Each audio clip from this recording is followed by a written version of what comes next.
So, when a philosopher like MacIntyre wants to go back to ancient times, he's doing it because he wants to contrast the ancient ideas with contemporary practice.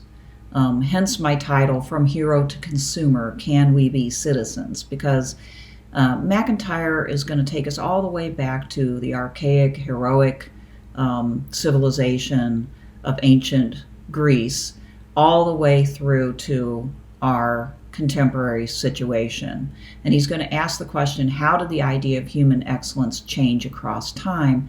And does that affect really if we can be citizens?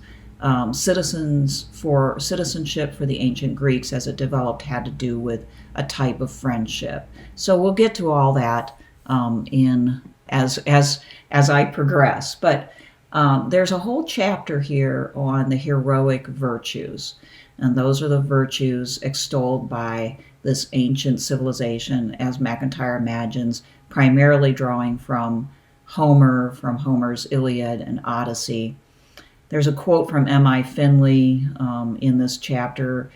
The basic values of society were given, predetermined, and so were a man's place in the society and the privileges and duties that followed from his status.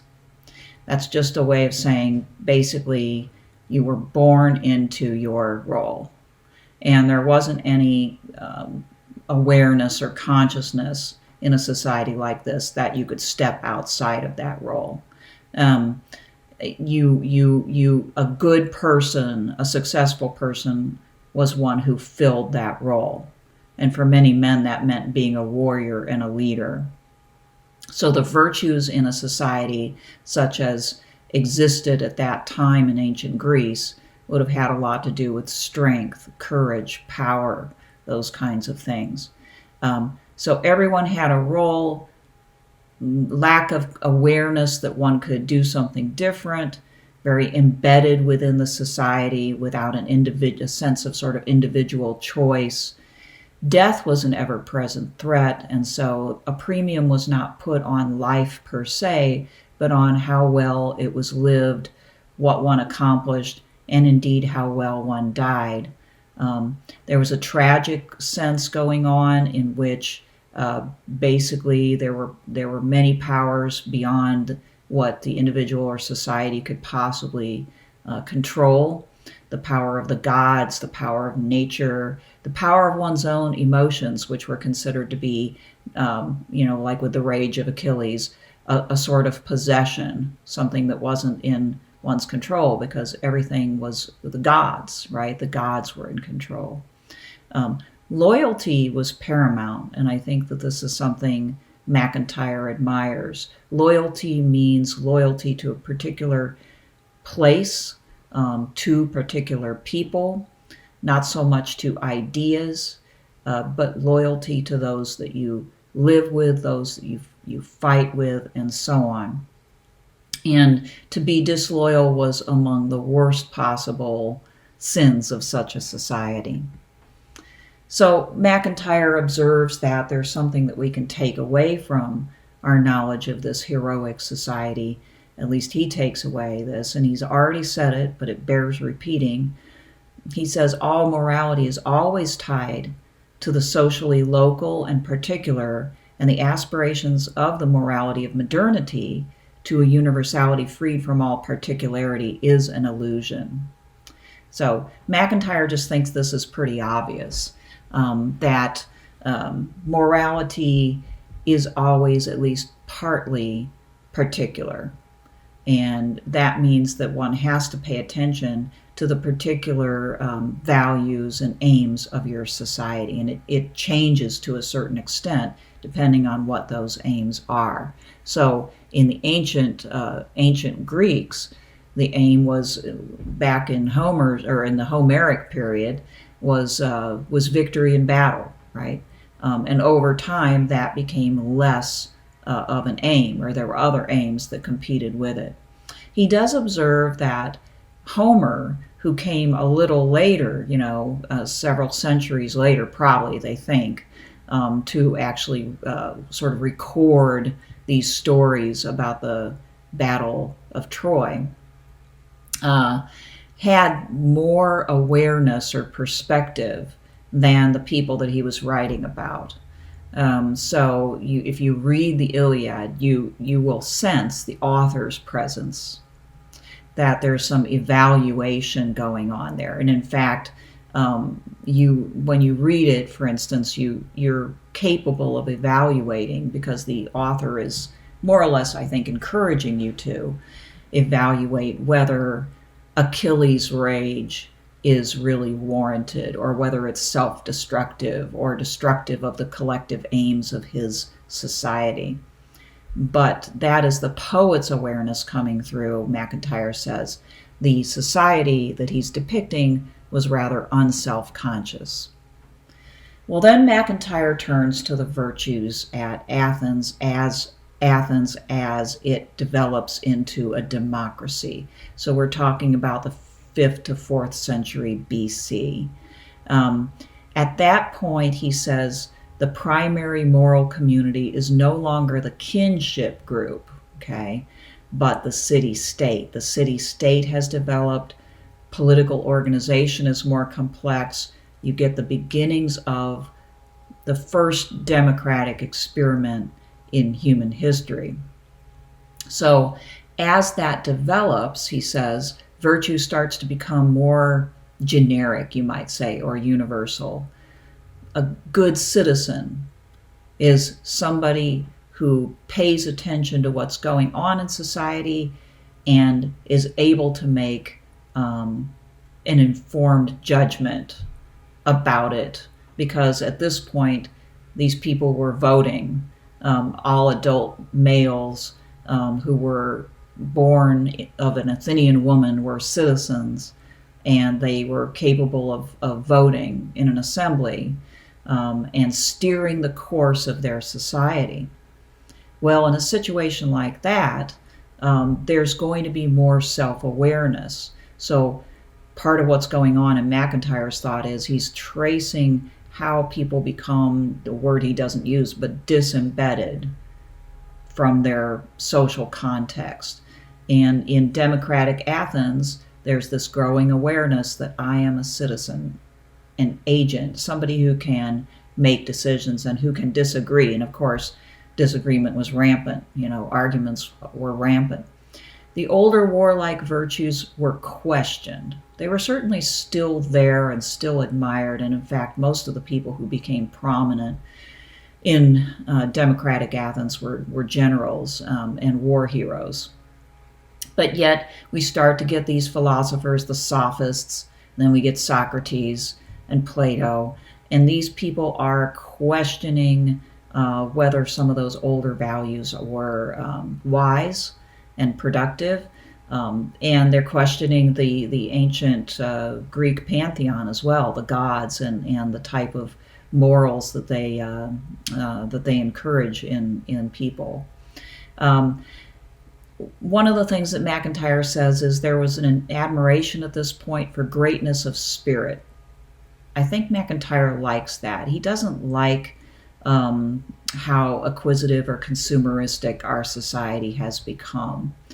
And he notes that in Athens at this point, a great man was someone who didn't think a lot about what he acquired or hoarded up. And in fact, there was this virtue of magnanimity or generosity of things as well as of spirit and of time. And the person who hoarded or was overly obsessed with material things was a small person in light of the Athenian way of looking at things. He also says that they did better at, quote, than we did at putting our politics to the philosophical question. So he imagines again that the Athenians were surrounded by more of a civic culture where in every way they were encouraged to think about the society's problems as citizens and about the common good. It might be a little bit of an idealization. Also, I think that if you look at our entertainment today, as opposed to theirs. They went and watched the plays, comedies, tragedies, etc. We have plenty of entertainment that questions the status quo. The biggest difference probably is that first of all, we're not sitting in a theater as often. But secondly, our entertainment is so fragmented that what you watch isn't what I watch, isn't what the next person watches, which means that we don't have a source of a common conversation. But it's not that our discourse, entertainment-wise, is completely impoverished. Well, he talks a lot about the Sophoclean self at this point. This is another example of how, at least in the minds of the intellectuals, there's more and more disembedding and more of an objective stance. He says, like the epic hero, the Sophoclean protagonist would be nothing without his or her place in the social order, in the family, the city, the army. He or she is what society takes him to be, but he or she is not only what society takes him or her to be. He or she belongs both to a place in the social order and transcends it. And he's thinking particularly of Sophocles' play Antigone, where the heroine, Antigone, literally goes through hell due to the death of her brother, and confronts the king and stands up to power, and basically mentally and physically separates herself from her society, right? She becomes at points a independent actor. And so that's something new. All right, so then he gets to Aristotle's account of the virtues, finally, right? That's what we've been waiting for. And he characterizes it in this way. He says, human beings, like members of all other species, have a specific nature, and that nature is such that they have certain aims and goals, such that they move by nature towards a specific telos, or end. The good is defined in terms of their specific characteristics. Hence, Aristotle's ethics presupposes his metaphysical biology. His account of the good is at once local and particular, cosmic and universal. So here he's talking about how, for Aristotle, human beings were animals like all other animals, but with particularly human characteristics, right? So he spent a lot of time asking, what does it really mean to be a human being? What end does a human being have, right? And for Aristotle, and this is very important, for Aristotle, that had a lot to do with biology. Just like for all the other animals, like the lion is a predatory animal, right? And it eats meat, and you can see this because of the teeth that it's made to be a carnivore. So Aristotle uses the same sort of thinking for human beings. So this is what MacIntyre is calling metaphysical biology. The biology for Aristotle, to a great extent, determined the function of the human being, okay? And his account of the good, he says, is both local and particular and cosmic and universal. And I think that MacIntyre likes that and aims at that as a goal for his own philosophy, to be able to account for the fact that both your particular community's culture and ethos should be considered and is a part of what it means to be a human being, and it's part of how you define what is good, but also that there's something beyond that that is actually universal. And so Aristotle aimed at what is human excellence per se, right? What is human excellence, not just at the particular, but at the universal level.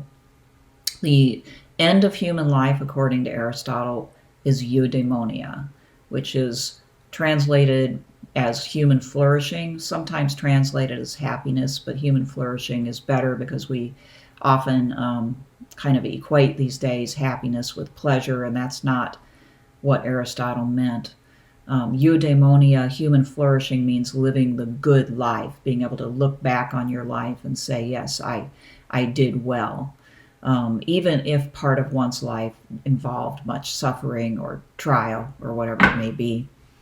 As far as the virtues go, the virtues are both the means and the ends to eudaimonia. So to live a virtuous life isn't just to obtain eudaimonia or human flourishing. It is a part of what it means to be flourishing. Okay, now, alert.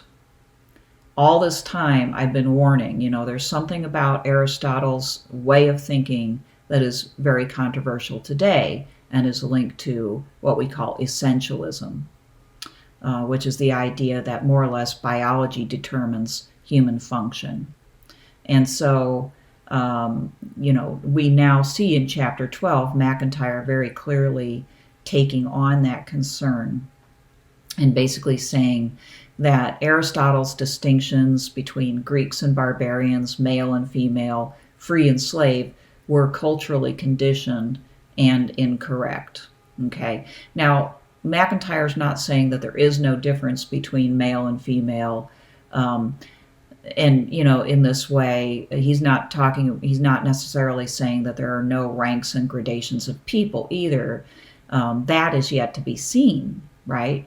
But what he is saying is that Aristotle's take on these distinctions was culturally conditioned, and he couldn't see that because he didn't have enough sense of, there wasn't enough sense of historicity at that point, that, what people at that point would have thought of as history would have been, the Homeric myths, would have been more mythology and stories.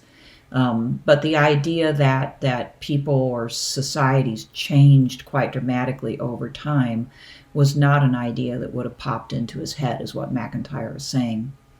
And therefore, when he looked around him and he saw that men were doing these things and women were doing these things, or that there were free people and there were slaves, in his mind, this meant that these roles must be natural, okay, and driven by biology.